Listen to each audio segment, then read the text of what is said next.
June gloom is here, even though it's April, but at the moment it is a perfect spring day to go on a walk and pontificate about gaming related nonsense. I notice I tend to use big words when I'm walking. Maybe it jump starts the old noggin or something, and I can pretend I'm educated. Yeah, you know, pontificate, that's a word, it's a big word. Rapscallion. Cornucopia. You're an idiot. Yes, I am. Okay, last week we did a DM tip. Was it last week? Last week we did a DM tip. No, we don't do player tips. Let's do a player tip. If I could offer any bit of advice to a player that might be listening to me, whether you're a first-time player or you've been playing forever, know your god dang character. We don't ask a lot, you know. I don't expect you to play at Critical Role level. I don't expect you to be super 4D 25 millimeter immersion play. No, man, just show up to my game, and you're gonna invest the 2-3 hours once a month that we have to play.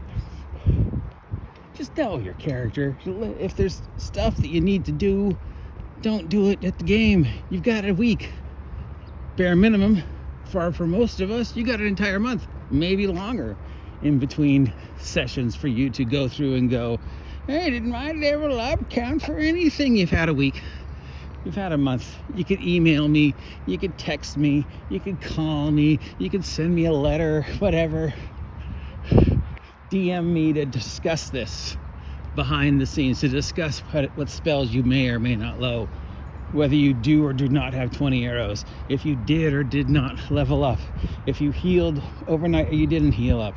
Do not waste 20 minutes of the game, my precious game time, to do this behind the scenes stuff. Okay, this is one of the great things about having the interweb, and one of the great things about, you know, taking a few days off. You game on Friday, you got the entire week to talk to the DM behind the scenes about stuff and to level up and stuff. So be prepared.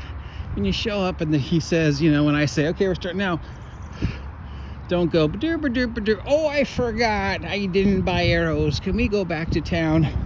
Oh, I forgot to do something that was pointless and waste time and didn't need me to be doing right now. Can we go and spend 40 minutes while I argue with you whether my spell actually does what I think it does or not? No. Do that in between. Just know your character. Please. Please, please, please, please, please, please. Okay, moving on.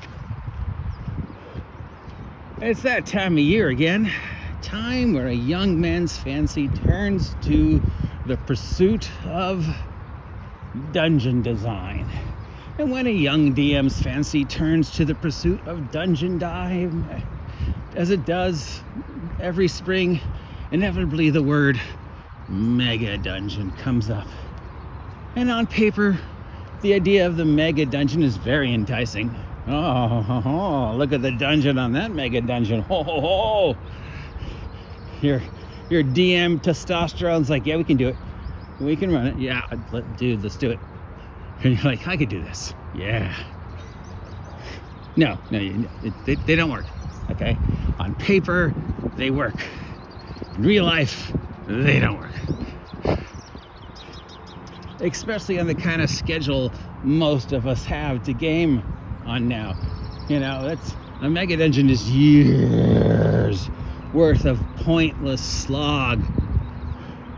Oh, look, room B17, 27 more ogres who don't want to talk to us and have no stuff and no reason for being here. Yay. Well, that's the entire game session. I'll talk to you guys next week. No.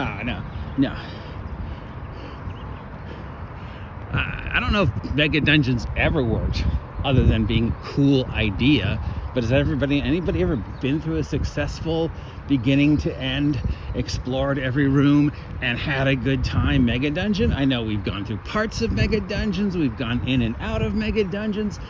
Mega dungeons have played a part of the story, but I never had an experience, and I don't know anybody who's had an experience who's like, yeah, we started at first level, we totally conquered that place, we cleared out every room, bam, we dedicated 10 hours a week every week for 30 years, but we finally finished the mega dungeon, and now we're in charge of it. Now, if that ever happened, congratulations if you pulled it off.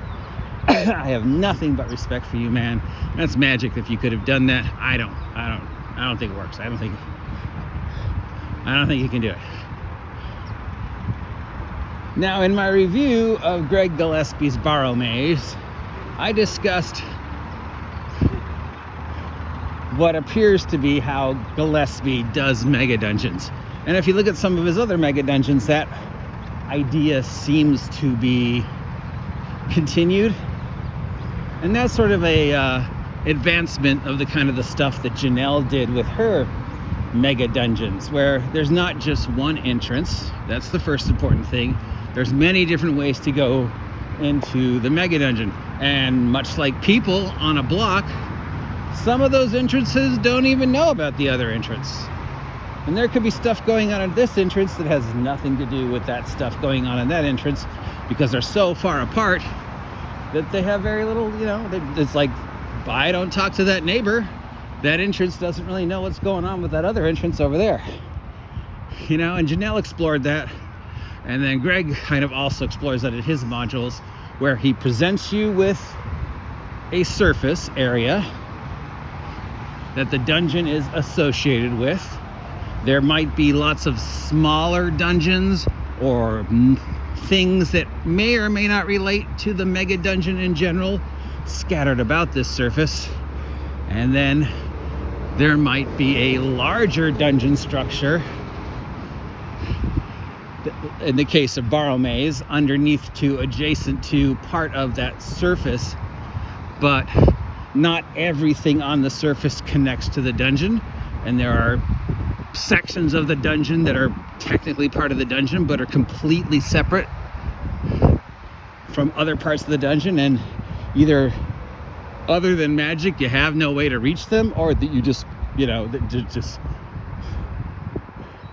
it reads like, especially the upper levels, it reads like several smaller dungeons that just happen to be in the same place, and some of them have sort of to talk to each other, using the neighborhood analogy. Oh, look at the teeny dog. Good afternoon. Good afternoon, teeny dog. Right, so I think that's the only way it could work. You don't tell them you're running a mega dungeon. All right, that's the first one, okay? The second is you don't run it as a mega dungeon. It's not one continuous beginning, middle, end. It's lots of little things. Lots of little things that might be connected, might be not connected. You could go into this pit here, and that pit could take a day, a couple sessions, maybe an entire year to explore that entire pit. And maybe that pit is connected to the larger pit, or maybe it's not. Maybe it is unique to itself, and it's interesting enough and telling a interesting enough story of that chunk of territory to keep the players interested in it. But there's an end, and that end might connect to the larger story, or it might not, and that's okay, because there's always the next pit, and you always have the chance, to go back home. That was one thing that Janelle and other the mega dungeons that really work have in common, is multiple entrances mean multiple exits, multiple chances to turn around and leave, multiple chances to say, nope, I'm done, we end here, let's go back to town, maybe let's do something else, and then maybe we either come back here and finish this up, or we don't come back here and we go do something else. Maybe we leave town, maybe we come back and do a different baby adventure. We never did finished the temple of the Slime King, but now we're wrapped up in dealing with this lizard coat, and we've got to go into this lizard cult dungeon and deal with them. Okay, and that's going to take a couple sessions, but that's cool because we want to beat the crap out of this lizard coat. But the players are unaware that it's all connected. That's all. The lizard cult is part of the mega dungeon. The Slime King, part of the mega dungeon. All these little sub-adventures they've been on, they're actually part of the mega dungeon. Or not. You could throw something extra in just to spice things up, a holiday-themed adventure, a one-shot that you found online that you thought was really cool, whatever, you know? That open-endedness of the mega dungeon allows you the freedom to not be pigeonholed by the mega dungeon. I think most mega dungeons are written, at least with the idea, not all of them, but with the idea that, you know, there should be multiple ways in, there should be multiple ways out, there should be multiple ways to travel in between the levels. And, you know, even with Borrow Maze, that is one consistent story revolving undead, there is enough variety amongst the mini dungeons and all the plots that if I ran it and didn't tell people they were in Borrow Maze and just ran it, or in the case of the last mega dungeon I ran, which is Rapanathuk and the Slumbering Czar, and I just never told them,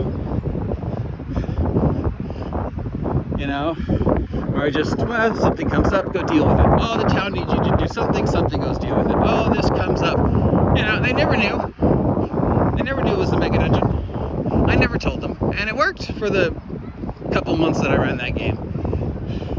Because it felt like a normal, open-ended, immersive, free-flowing D&D game. They could choose whichever ones they wanted to choose. They could ignore whichever ones they wanted to ignore.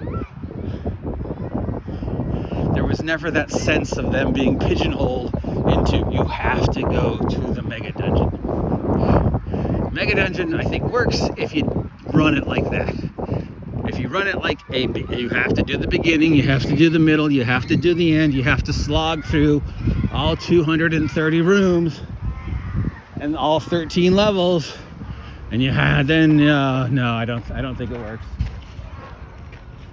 All right, there's some kids screaming over there. Yay. Anyways, that's just some random thoughts. There's no cohesion to these talks by now, you should know. Just spitballing with you guys. Maybe I say one thing that you take to heart and you ignore the rest. That's fine, you know. It's not like I'm getting paid for this. Hint, hint. Anyways, that's just some thoughts, because it's that time of year again. When a young DM's fancy turns to the pursuit of dungeon building, inevitably they take a look at the mega dungeon and go, damn, look at the dungeon on that mega dungeon's badonkadonk. I could run that. And then the mega dungeon's like, no, you can't. You can't run me. You can't handle me, boy. I have no idea what I'm saying. Stop listening to me. Go outside. It's gorgeous. I'll talk to you later.